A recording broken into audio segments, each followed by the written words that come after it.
রাজধানীর পল্টন থানার একটি হত্যা মামলায় গ্রেপ্তার করা হয়েছে সাবেক তথ্য প্রযুক্তি প্রতিমন্ত্রী জুনায়েদ আহমেদ পলক এবং ডেপুটি স্পিকার শামসুল হক টুকুকে। বুধবার রাতে বিষয়টি নিশ্চিত করে ডিএমপি। পুলিশ জানায়, গোপন খবরে খিলক্ষেতের নিকুঞ্জ আবাসিক এলাকা থেকে এই দুজনকে গ্রেপ্তার করা হয়। এছাড়া একই এলাকা থেকে ঢাকা বিশ্ববিদ্যালয় শাখা ছাত্রলীগের সাধারণ সম্পাদক তানভীর হাসান সৈকতকেও গ্রেপ্তার করা হয়েছে। পুলিশ তাকেও একই মামলায় গ্রেপ্তার দেখিয়েছে। 19 জুলাই পল্টনে দুর্বৃত্তের গুলিতে নিহত হন রিকশাচালক কামাল উদ্দিন। তার স্ত্রী ফাতেমা খাতুনের দায়ের করা মামলায় গ্রেপ্তার 3 জনকে আসামি করা হয়েছে।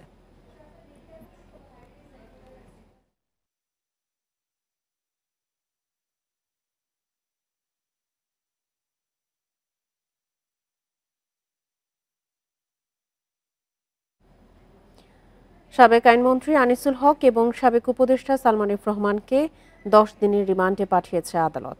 বুধবার সন্ধ্যায় রিমান্ড মঞ্জুর করে ঢাকা চিফ মেট্রোপলিটন ম্যাজিস্ট্রেট আদালত। নিউ মার্কেট থানায় দায়ের করা মামলায় মঙ্গলবার তাদের গ্রেপ্তার করা হয়। দুজনের বিরুদ্ধে হত্যায় ইন্ধনের অভিযোগ আনা হয়। কড়া নিরাপত্তায় বুধবার সন্ধ্যা 6:30টায় আদালতে হাজির করা হয় সদ্য ক্ষমতাচ্যুত সরকারের সাবেক আইনমন্ত্রী আনিসুল হক এবং সাবেক উপদেষ্টা সালমান এফ রহমানকে। এ সময় আনিসুল হক ও সালমান এফ রহমানের বিচার চেয়ে ঢাকার সিএএম আদালত চত্বরে মিছিল করে বিএনপিপন্থী আইনজীবীরা। আদালতে কঠোর অবস্থানে ছিলেন সেনা ও বিজিবি সদস্যরা। বৈষম্য বিরোধী ছাত্র আন্দোলনের কর্মসূচি চলাকালে গত 16 জুলাই ঢাকা কলেজের সামনে সংঘর্ষে 2 জন নিহত হন। তাদের মধ্যে হকার শাহজাহান হত্যায় ইন্ধনদাতা হিসেবে আনিসুল হক ও সালমান এফ রহমানকে অভিযুক্ত করা হয়। বাংলাদেশে যত অত্যাচার নিপীড়ন হয় তার সাথে সবসময় উনি জড়িত ছিল, তার বিচার চাই। আসামির পক্ষে ঢাকা আইনজীবী সমিতির পুলিশ সদস্য দাঁড়াবে না বলে সিদ্ধান্ত গৃহীত হয়েছে। পরে আদালত বিগত সরকারের এই 2 প্রভাবশালী নেতার 10 দিনের রিমান্ড মঞ্জুর করে। এ সময় আদালতে রাষ্ট্র ও বাদীপক্ষের কোনো আইনজীবী না থাকায় প্রসিকিউশনের মাধ্যমে পরিচালিত হয় মামলা। মাননীয় আদালত এজাহার এবং মামলার ডকেটস পর্যালোচনা করে এবং রিমান্ড পিটিশনের গুণাগুণ ভিত্তি করে এই আসামিদের বিরুদ্ধে 10 দিনের রিমান্ড মঞ্জুর করেন। 5 আগস্ট শেখ হাসিনা সরকারের পতনের পর আত্মগোপনে ছিলেন তারা। মঙ্গলবার সন্ধ্যায় সদরঘাট এলাকা থেকে তাদের গ্রেপ্তারের কথা জানায় পুলিশ। জাহিদুল ইসলাম, ইন্ডিপেন্ডেন্ট নিউজ, ঢাকা। আন্তর্জাতিক অপরাধ ট্রাইব্যুনালে শেখ হাসিনা সহ 10 জনের বিরুদ্ধে গণহত্যা ও মানবতা বিরোধী অপরাধের অভিযোগ দায়ের করা হয়েছে। অভিযোগটি করেছেন সাভারে নিহত এক শিক্ষার্থীর বাবা। বুধবার দুপুরে ধানমন্ডিতে ট্রাইব্যুনালের তদন্ত সংস্থায় অভিযোগটি দায়ের করেন তিনি। অভিযোগে বলা হয়, বৈষম্য বিরোধী আন্দোলনকারীদের নির্মূল করতে 15 জুলাই থেকে 5 আগস্ট পর্যন্ত নির্বিচারে গুলিবর্ষণ করে হত্যা করা হয়। মানবতা বিরোধী এই অপরাধের পরিকল্পনাকারী ও নির্দেশদাতা হিসেবে শেখ হাসিনা ও তার মন্ত্রিসভার কয়েকজন সদস্য এবং পুলিশের সেই সময়কার শীর্ষ কর্মকর্তাদের আসামি করা হয়। বিষয়টি নিয়ে আবেদনকারীর পক্ষে আইনজীবী MH তামিম জানান, অভিযোগের বিষয়ে তদন্ত করবে তদন্ত সংস্থা। পরে এটি মামলার জন্য ট্রাইব্যুনালে পাঠানো হবে। সংগঠন হিসেবে আওয়ামী লীগ, ছাত্রলীগ সহ বিভিন্ন অঙ্গ সংগঠনের অপরাধেরও বিচার দাবি করেন আবেদনকারী। নির্মমভাবে আমাদের ছোট ছোট বাচ্চাদেরকে গুলি করে হত্যা করেছে। এটা গণহত্যা হয়েছে। এটা কোনো আইসোলেটেড ক্রাইম না যে এটা 302-তে একটা থানায় বা কোর্টে মামলা হবে। এটা হলো একটা সিস্টেম ক্রাইম। এটা একটা পরিকল্পিতভাবে একটা জনগোষ্ঠীকে অথবা একটা গ্রুপকে সম্পূর্ণভাবে অথবা আংশিকভাবে ডিস্ট্রয় করার উদ্দেশ্যে তাদেরকে ফিজিক্যালি হার্ম করা হয়েছে, মেন্টালি হার্ম করা হয়েছে। রাজধানীর কাফরুলে দ্বাদশ শ্রেণীর শিক্ষার্থী ফয়জুল ইসলাম রাজনকে গুলি করে হত্যার অভিযোগে শেখ হাসিনা সহ 24 জনের বিরুদ্ধে মামলা করা হয়েছে। বুধবার ঢাকার মেট্রোপলিটন ম্যাজিস্ট্রেট আহমেদ হুমায়ুন কবিরের আদালতে এই মামলা করেন নিহত রাজনের ভাই রাজীব। এছাড়া উত্তরা থেকে সুপ্রিম কোর্টের আইনজীবী সোহেল রানাকে অপহরণের অভিযোগে শেখ হাসিনা সহ 5 জনের বিরুদ্ধে মামলা করা হয়। এর আগে মঙ্গলবার মোহাম্মদপুরে মুদি দোকানদার আবু সায়েদকে হত্যার অভিযোগ এনে শেখ হাসিনা সহ 7 জনের বিরুদ্ধে হত্যা মামলা করা হয়। বিষয়গুলো যথাযথ থানা পুলিশকে এজাহার হিসেবে গ্রহণ করতে নির্দেশ দিয়েছে আদালত।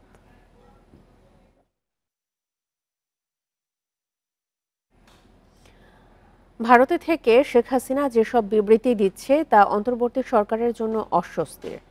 পররাষ্ট্র উপদেষ্টা তৌহিদ হোসেন বলেন, তার বক্তব্য ঢাকা দিল্লি বন্ধুত্বপূর্ণ সম্পর্কের জন্য বাধা। বিষয়টি ভারতীয় হাইকমিশনারকে জানানো হয়েছে।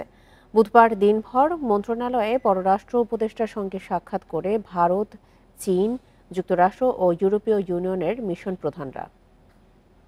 যদি কোনো এক দেশে গিয়ে থাকে তাতে করে সেই দেশের সাথে সম্পর্ক নষ্ট হবে কেন? ঢাকা দিল্লি সম্পর্ক নিয়ে 3 দিনের মাথায় ভিন্ন বক্তব্য দিলেন পররাষ্ট্র উপদেষ্টা।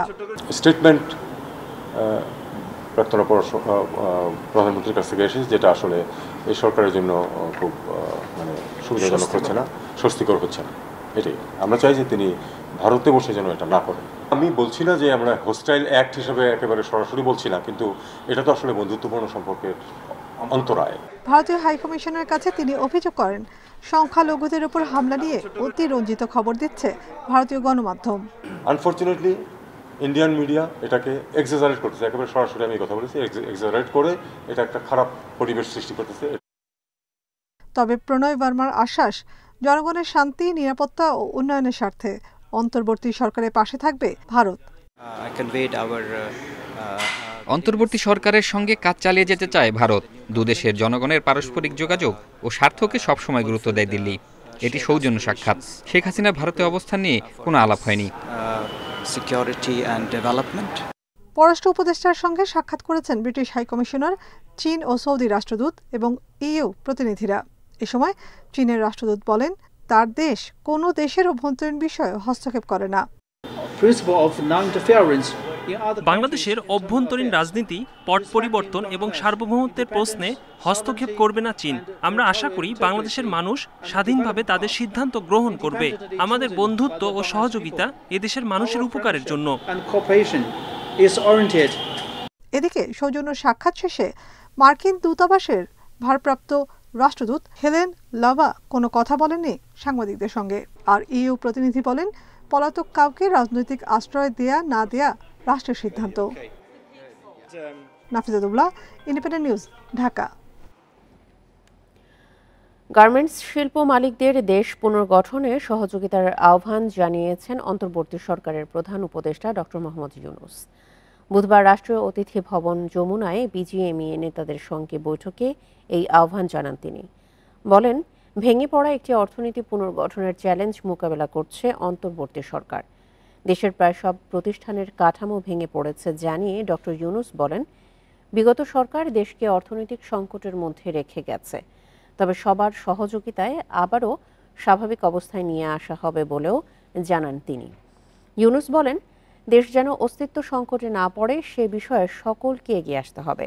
এ সময় বিজিএমইএ নেতাদের ব্যবসা ও রাজনীতিকে একসাথে গুলিয়ে না ফেলারও অনুরোধ জানান তিনি। বলেন, সুশাসনের জন্য এই সরকার সব ক্ষেত্রে জবাবদিহিতা নিশ্চিত করবে।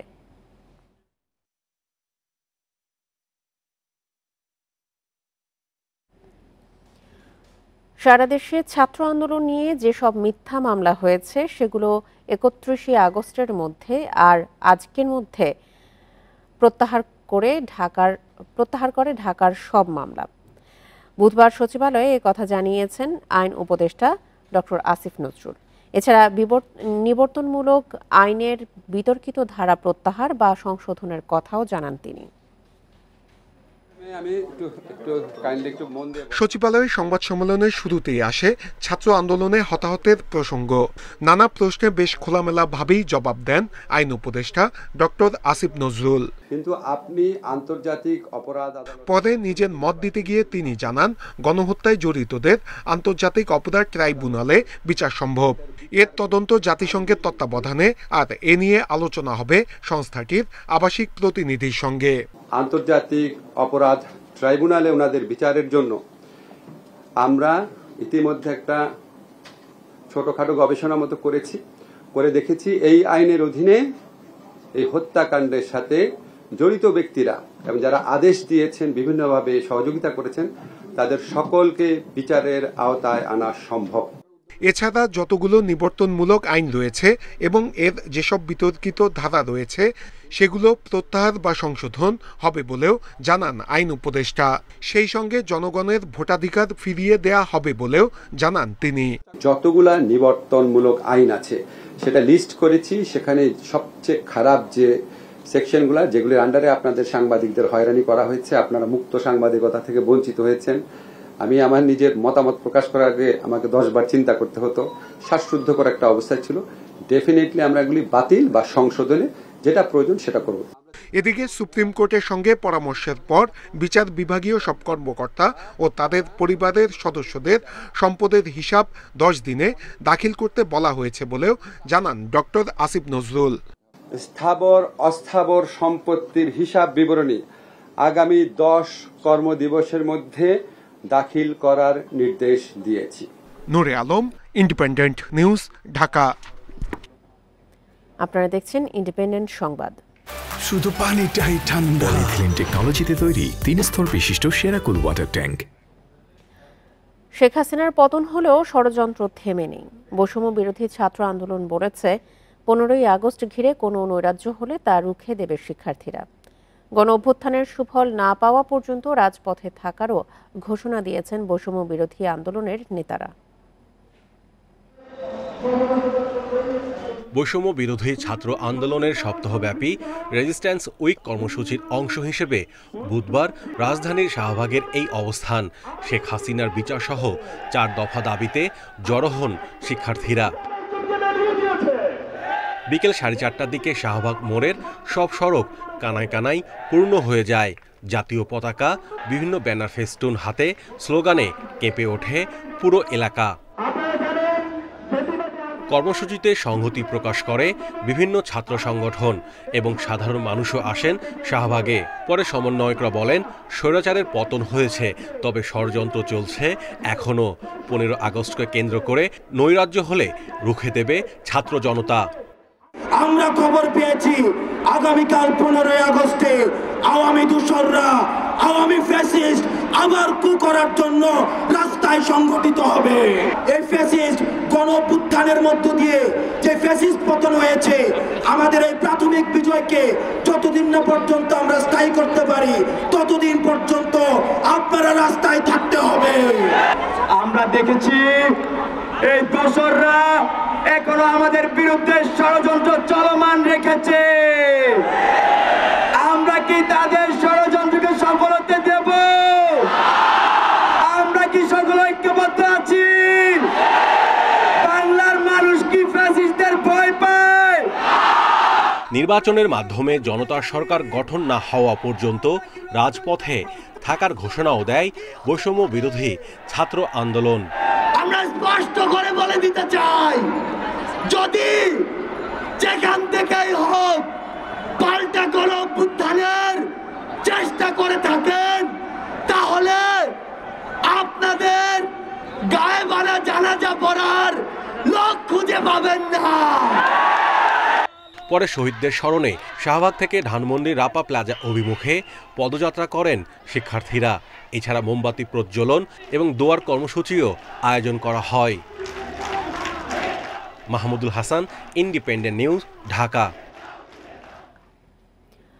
মুক্তিযোদ্ধাদের তালিকা সংস্কার করে ভুয়াদের বাদ দেয়া হবে বলে জানিয়েছেন মুক্তিযুদ্ধ বিষয়ক উপদেষ্টা ফারুক আজম।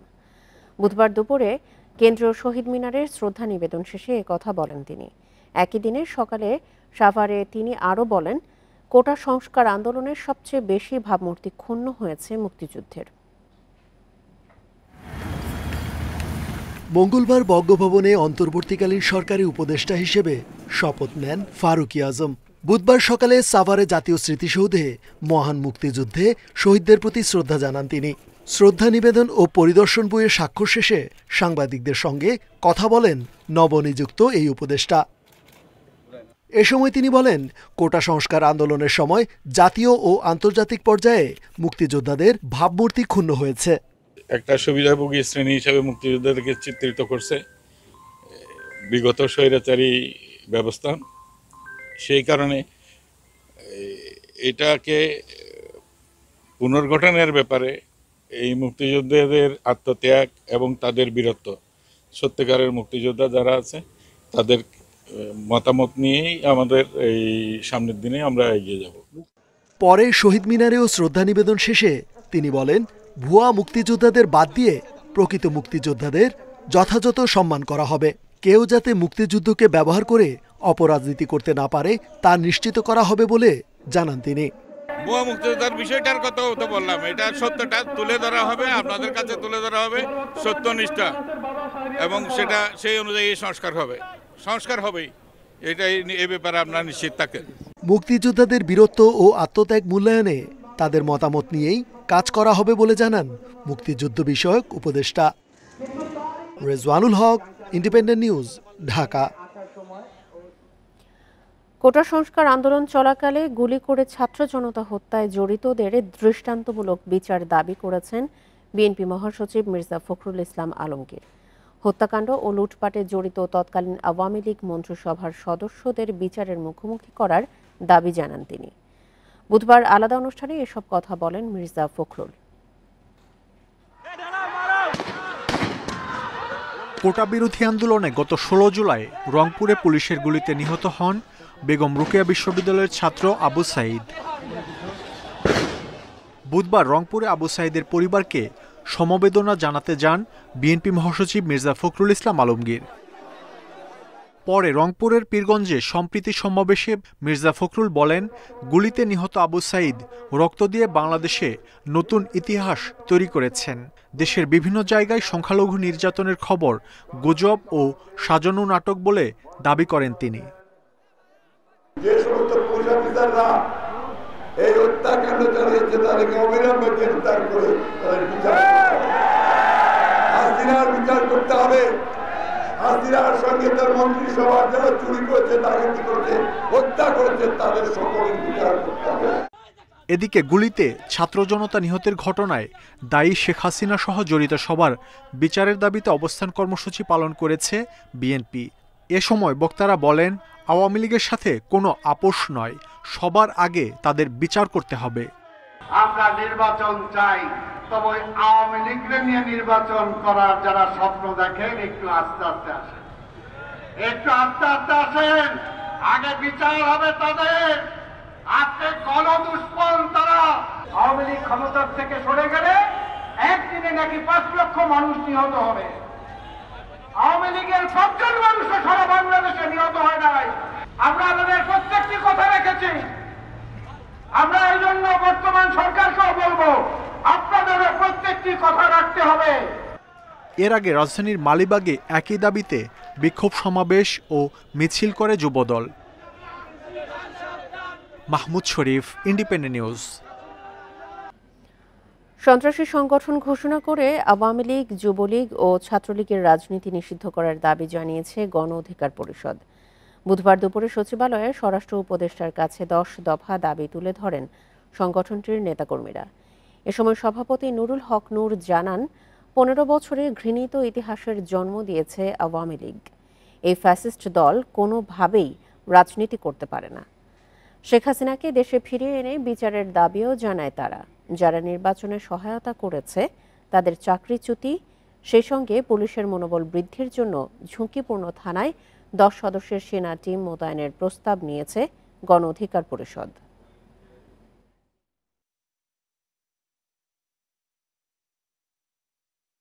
যে শাসক জনগণের উপরে গণহত্যা চালিয়ে বিদেশি আর্মি ইন্টারভেনশন করে ক্ষমতায় থাকতে চায়, তার মতো দেশদ্রোহী প্রধানমন্ত্রী এবং সেই ফ্যাসিস্ট রাজনৈতিক দল বাংলাদেশে কোনোভাবেই রাজনীতি করতে পারে না।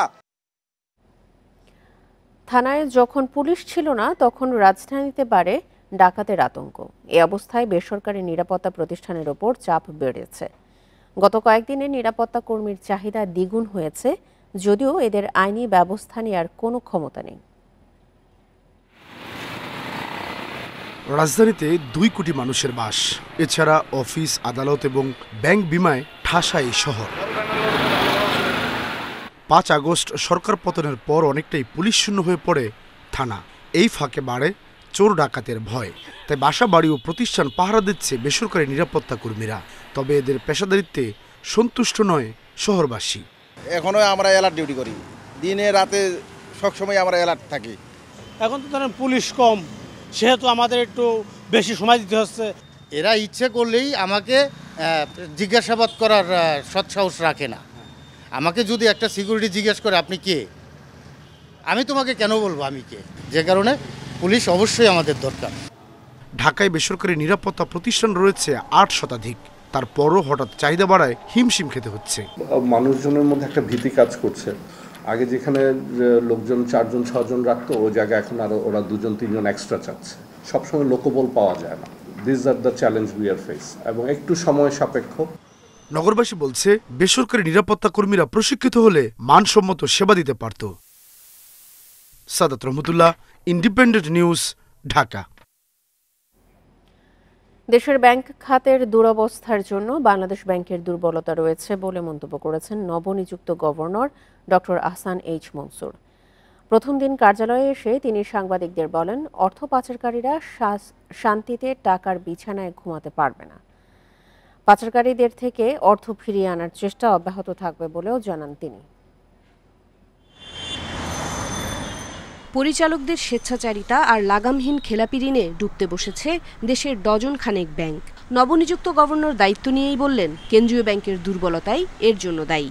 ব্যাংকিং খাতের রিফর্মের কনটেক্সটে প্রত্যেকটা যারা দুর্বল ব্যাংক, যেখানে এই ধরনের কিছু হয়েছে, সেই ধরনের ব্যাংকগুলোকে ফুল অডিট টাইপের কিছু করতেই হবে। বের করতে হবে যে কতগুলো ইরেগুলারিটিস হয়েছে, ওগুলোর সাথে জড়িত কারা। এ সময় তিনি জানান, কালো টাকা উদ্ধারে নোট বাতিলের পরিকল্পনা আপাতত নেই, তবে সরকারের সঙ্গে আলোচনা করেই অর্থ পাচারের পথ বন্ধ করা হবে। আর পাচার হওয়া টাকা ফিরে না এলেও পাচারকারীরা যেন শান্তিতে ঘুমাতে না পারে সে ব্যবস্থা করা হবে।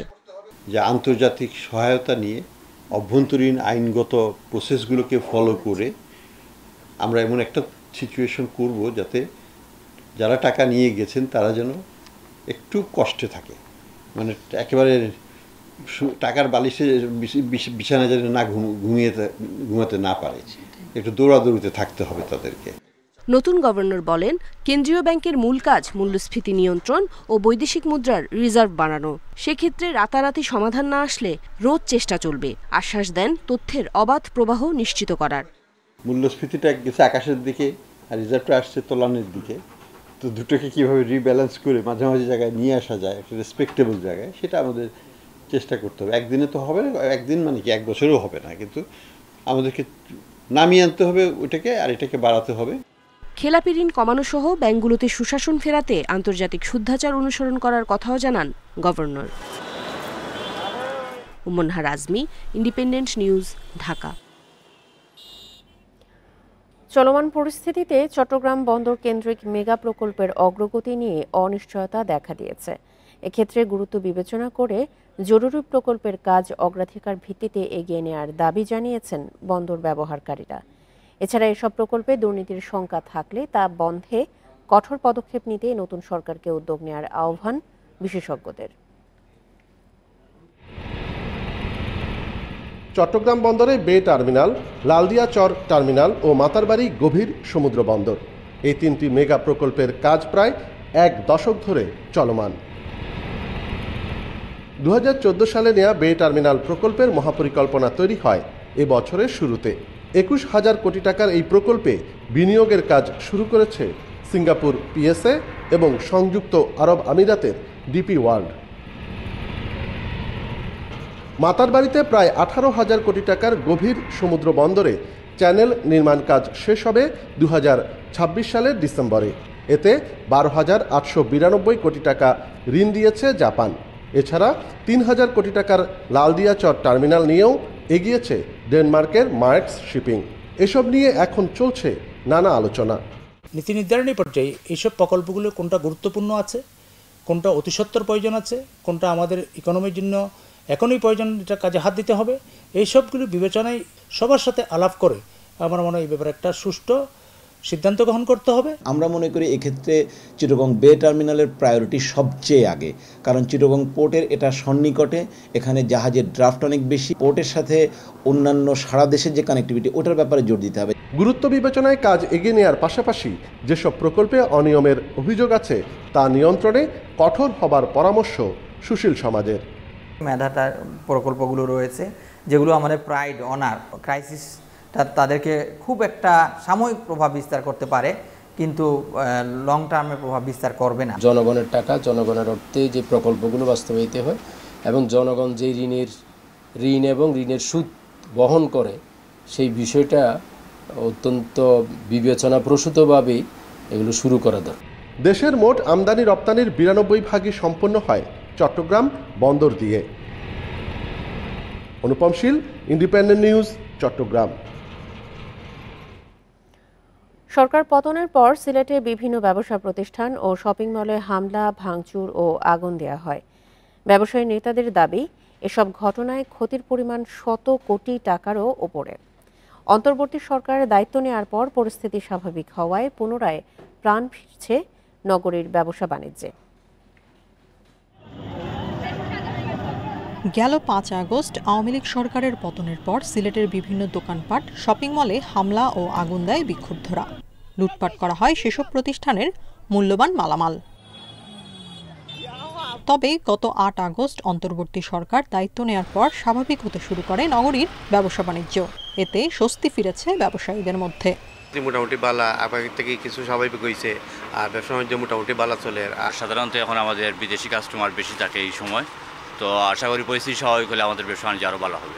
পরিস্থিতি স্বাভাবিক হওয়ায় আতঙ্ক কাটিয়ে বিভিন্ন শপিং মলে ভিড় করছেন ক্রেতারা। নির্বিঘ্নে কেনাকাটা করতে পেরে খুশি তারা। মোটামুটি তো এখন পর্যন্ত কোনো সমস্যা দেখলাম না, সব ঠিকঠাক আছে, কোনো প্রবলেম হন না, কোনো সমস্যা নাই। আইসি মার্কেটও ফ্যামিলি লইয়া সমস্যা নাই, মার্কেট চলে ভালো। ব্যবসায়ী নেতাদের দাবি, সহিংসতার কারণে ক্ষয়ক্ষতির পরিমাণ ছাড়িয়েছে শত কোটি টাকার উপরে। সারা ব্যবসায়ীরা তো ব্যবসায়িকভাবে তো ক্ষতিগ্রস্ত হয়েছে। ব্যবসায়িকভাবে গত 1 মাস কোনো ব্যবসা করতে পারে নাই। এখন আমরা আশা করছি একটা সুন্দর ভবিষ্যতে আমরা যদি একটা সুন্দর ব্যবসাবান্ধব পরিবেশ পাই এবং ব্যাড ট্যাক্সের যন্ত্রণা থেকে আমরা একটু রেহাই পাই, তাহলে হয়তো আমরা আবার ঘুরে দাঁড়াতে পারবো। ক্ষতি কাটিয়ে নতুন করে ঘুরে দাঁড়ানোর প্রত্যাশা ব্যবসায়ীদের। Independent news. পঞ্চগড়ের আটোয়ারীতে মা ও 2 ছেলেকে কুপিয়ে হত্যা করেছে দুর্বৃত্তরা। রাতে উপজেলার বলরামপুরে নিজ বাড়িতে নিহত হন তারা। নিহতরা হলেন কাপড় ব্যবসায়ী সেলিম শেখের স্ত্রী তাসলিমা আক্তার, ছেলে সৈকত ও সায়হাম। স্বজন ও প্রতিবেশীরা জানান, বুধবার রাত 11টার দিকে দোকান থেকে বাড়ি ফিরে স্ত্রী ও 2 ছেলের মরদেহ দেখতে পান সেলিম। তার চিৎকারে আশপাশের লোকজন ছুটে আসে। খবর পেয়ে পুলিশ ও সেনা কর্মকর্তারা ঘটনাস্থলে আসেন। পরে মরদেহ ময়নাতদন্তের জন্য মর্গে পাঠানো হয়। ঘটনা তদন্ত ও দুর্বৃত্তদের গ্রেপ্তারে অভিযান চলছে বলে জানিয়েছে পুলিশ। ছোট বাচ্চা বোধহয় বুঝতে পারছে যে আমার বাবা বাজার থেকে আসছে, সে দরজা খুলতে গেছে, তাকে চটাইছে, তার মা সে আটকাতে গেছে, হয়তো সেভাবে তার মাকে চটাইছে, পাশের ছেলেটাকেও চটাইছে। নৃশংস ঘটনা। এটি আমাদের বলরামপুর তথা আটোয়ারী উপজেলায় এটি প্রথম, আমাদের ইতিপূর্বে এরকম কোনো ঘটনা ঘটে নাই। সিআইডি টিম আমাদেরকে হেল্প করতেছে। আমরা এটা পুরা ক্রাইম সিন করে আমরা এই বিভিন্ন তথ্য সংগ্রহ করে এটা যাচাই বাছাই করে আমরা বিভিন্ন অ্যাঙ্গেলে এটা তদন্ত করব। চাঁপাইনবাবগঞ্জের শিবগঞ্জ সীমান্তের ওপারে হত্যার 2 দিন পর বাংলাদেশি যুবকের মরদেহ ফেরত দিয়েছে বিএসএফ। বুধবার সন্ধ্যায় উপজেলার জোহরপুর ট্যাক সীমান্ত দিয়ে মরদেহ ফেরত দেওয়া হয়। বিজিবি জানায়, 2 দেশের সীমান্তরক্ষী বাহিনীর মধ্যে পতাকা বৈঠকের পর সীমান্তের 23 নম্বর মেইন পিলারের 7 নম্বর সাব পিলার এলাকা দিয়ে আবদুল্লাহর মরদেহ ফেরত দেওয়া হয়।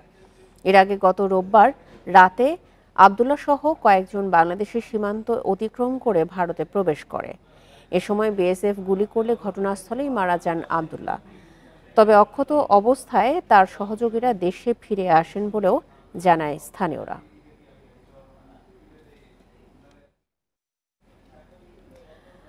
খরা, বন্যায় ফলন কম এবং চলমান পরিস্থিতির কারণে পর্যটক সংকটে ক্ষতির মুখে ঝালকাঠির পেয়ারা চাষিরা। এতে কয়েক কোটি টাকার ক্ষতির শঙ্কা তাদের।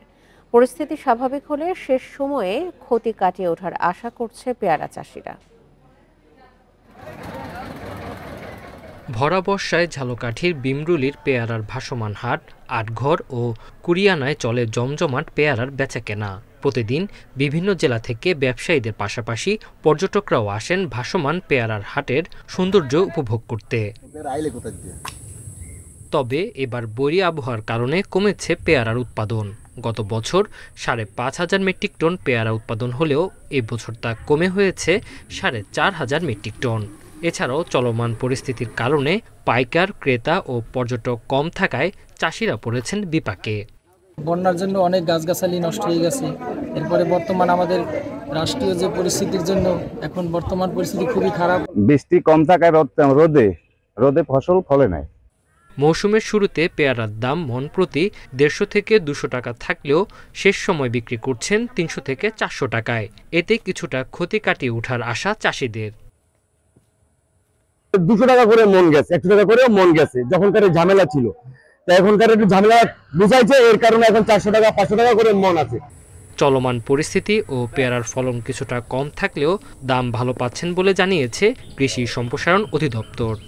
পেয়ারা যে স্থানীয় জাতের এই যে পেয়ারা, এই পেয়ারা চাষকে জনপ্রিয় করার জন্য বিশেষ করে এখানে যাতে গ্রাফটিং পদ্ধতিতে উন্নত জাত বাড়ি পেয়ারা, দুই, থাই পেয়ারা এসব জাতের আবাদ সম্প্রসারণেরও কিন্তু উদ্যোগ গ্রহণ করা হয়েছে। প্রতি বছর স্বাভাবিকভাবে ৩০% ফল ঝরে পড়লেও এবার বৈরী আবহাওয়ার কারণে পরিমাণ বেড়েছে বলে জানিয়েছে কৃষি বিভাগ। Independent news. সবজির সরবরাহ কম থাকায় কিছুটা বেড়েছে সবজির দাম। ডিম ও মাংসের বাজার কিছুটা সহনশীল থাকলেও গত সপ্তাহের তুলনায় মাছের দাম বেড়েছে। কিছুটা বেড়েছে পেঁয়াজের দামও। বাজার পরিস্থিতি নিয়ে আরও জানাতে এই মুহূর্তে আমাদের সঙ্গে দিনাজপুর থেকে যোগ দিচ্ছেন আমাদের সহকর্মী আবু সালেহ মুসা। কিছু কিছু জায়গায় আমরা বিভিন্ন জিনিসের দাম বৃদ্ধির কথা শুনতে পাচ্ছি। বাজার পরিস্থিতি আজকে আপনি কেমন দেখছেন, আর সরবরাহ কেমন সেখানে? আলমগীর, আসলে আজকে দিনাজপুরের বাজার পরিস্থিতি, আপনার সবজির বাজারে কিন্তু কোনো পরিবর্তন নেই। সবজির বাজারে আজ থেকে 10 দিন আগে বা 7 দিন আগে যে দাম ছিল সেটি আছে। আপনার মুরগির দাম আপনার কিছুটা 20 টাকা করে কমেছে। দেশি মুরগি এখানে বিক্রি হচ্ছে 420 টাকা কেজি, সোনালীটা 250 টাকা কেজি, ব্রয়লার হচ্ছে 150 টাকা কেজি। ডিমের দাম আগেও যা ছিল এখনো তাই আছে, প্রতি হালি ডিম বিক্রি হচ্ছে 48 টাকা কেজিতে। আর আপনার পেঁয়াজের দাম কিছুটা বেড়েছে, আমদানি কম থাকার কারণে পেঁয়াজের দাম বেড়েছে বলে আমাকে এখানে ব্যবসায়ীরা জানিয়েছেন। প্রতি কেজিতে পেঁয়াজের দাম বেড়েছে আসলে সপ্তাহের ব্যবধানে 5 টাকা কেজি। মাছের দাম এখানে বেড়েছে প্রতি কেজিতে, বিভিন্ন ধরনের যে মাছের দাম বেড়েছে প্রতি কেজিতে 20 থেকে 30 টাকার মধ্যে। মাছ ব্যবসায়ীরা বলছেন যে আসলে আমদানি কম, মূলত বিশেষ করে আজকের আমদানিটা কিছুটা অনেকটা কম হওয়ার কারণে কিন্তু মাছের দামটা এতটা বেড়ে গেছে।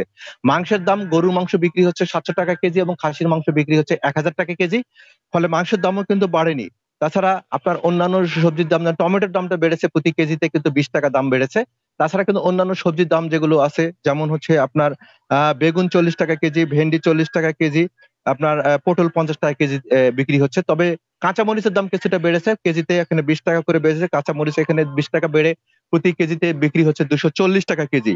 তো আসলে এখানে ব্যবসায়ীরা বলার চেষ্টা করছে যে আসলে এই জিনিসগুলো প্রত্যেকটা জিনিস আসলে আমদানি নির্ভর, বলতে এই বাজারে এখানে স্থানীয় বাজারে যে যোগান যদি বেশি হয় তাহলে কিন্তু আসলে দামটা ওঠানামা করে। যোগান কম থাকার কারণে কিন্তু আজকের দামটা কিন্তু এই অবস্থা রয়েছে। এই ছিল দিনাজপুরের সবজির বাজারের সর্বশেষ অবস্থা। দিনাজপুর থেকে বাজার পরিস্থিতির সবশেষ তথ্য নিয়ে জানাচ্ছিলেন আমাদের সহকর্মী ASM আলমগীর। সাতক্ষীরার শ্যামনগরে উপকূলবর্তী ইউনিয়ন গাবুরায় নির্মিত হচ্ছে 30 কিলোমিটার টেকসই বেড়িবাঁধ। এতে জলোচ্ছ্বাস থেকে রক্ষা পাবেন ইউনিয়নের 40,000 বাসিন্দা। পানি উন্নয়ন বোর্ড বলছে আগামী 1 বছরে নির্ধারিত সময়ের মধ্যেই শেষ হবে কাজ। প্রলয়ঙ্কারী ঘূর্ণিঝড় আইলা থেকে শুরু করে সিডর, বুলবুল, ইয়াসের মতো প্রাকৃতিক দুর্যোগের আঘাতে মাটির বাঁধ ভেঙে শ্যামনগরের উপকূলবর্তী গাবুরা ইউনিয়নে ব্যাপক ক্ষয়ক্ষতি হয়েছে বারবার। এজন্য স্থায়ী বেড়িবাঁধ নির্মাণের দাবি ছিল স্থানীয়দের। এই ইউনিয়নকে ঘিরে প্রায় 30 কিলোমিটার দীর্ঘ টেকসই বেড়িবাঁধ নির্মাণ করছে পানি উন্নয়ন বোর্ড। স্থানীয়রা বলছেন জানমাল রক্ষার পাশাপাশি আর্থসামাজিক অবস্থার উন্নয়ন ঘটবে এই ইউনিয়নে। বিভিন্ন ধরনের ঝড় বর্ষা দিয়ে এই নদী বেড়িবাঁধ ভেঙে যে আমাদের ইউনিয়নটা প্লাবিত হয়ে যায়, ভেসে যায়। আমাদের বসবাস করার খুব অসুবিধা হয়, বাচ্চা কাচ্চা নিয়ে আমাদের বাঁধে উঠে বসবাস করতে হয়। টেকসই বেড়িবাঁধ হলে আমাদের উপকূলীয় অঞ্চলে বিশেষ করে আমাদের মাছের যে লিজগুলো আছে এই লিজগুলো ভালোভাবে আমরা মাছ উৎপাদন করতে পারি। শাকসবজি ঘেরে বেড়ি কোনো কিছু করতে পারি না। এই নোনা পানিটা ভিতরে না ঢুকলে আমরা সব কিছু আবার ফ্রি পাবো, সব কিছু হবে। পানি উন্নয়ন বোর্ড বলছে ইউনিয়নটি রক্ষার পাশাপাশি বাঁধটি ব্যবহার হবে সড়ক হিসেবে, আর প্রকল্পের অগ্রগতি 22%। উচ্চতা প্রায় 5.5 মিটার করা হবে এবং বেড়িবাঁধের চওড়া হবে 5 মিটার। এর ফলে বেড়িবাঁধটি বন্যা নিয়ন্ত্রণ, ঝড় মোকাবেলার পাশাপাশি যোগাযোগের মাধ্যম হিসেবেও ব্যবহৃত হবে। গাবুরা ইউনিয়নকে পরিকল্পিত উপায়ে সুরক্ষা দেওয়ার মাধ্যমে যে পর্যটন ব্যবস্থা সেটার উন্নয়ন হবে। 2023-এর জানুয়ারিতে শুরু হওয়া প্রকল্পটি শেষ হবে 2025 সালের জুনে। এতে খরচ হচ্ছে 1020 কোটি টাকা। Independent news. আর এই ছিল এখনকার মতো ইন্ডিপেন্ডেন্ট সংবাদে। ইন্ডিপেন্ডেন্ট টেলিভিশনের সব খবর আরও বিস্তারিত জানতে চোখ রাখুন ফেসবুক, ইউটিউব এবং এক্সে। ধন্যবাদ সবাইকে। আমন্ত্রণ পরের আয়োজনে।